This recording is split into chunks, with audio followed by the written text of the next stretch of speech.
Assalamualaikum warahmatullahi wabarakatuh. Nama saya Suryanti Purnamasari dari kelas 7C.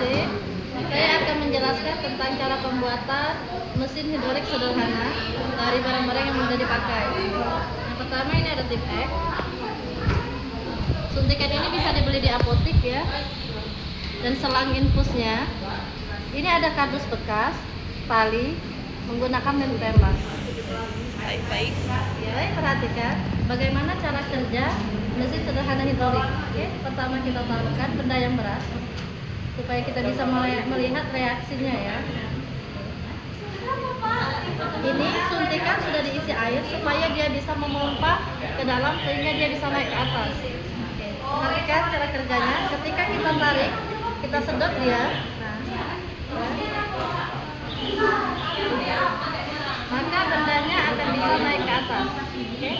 Sekian reaksi dari mesin sederhana hidrolik menggunakan barang-barang yang mudah dipakai.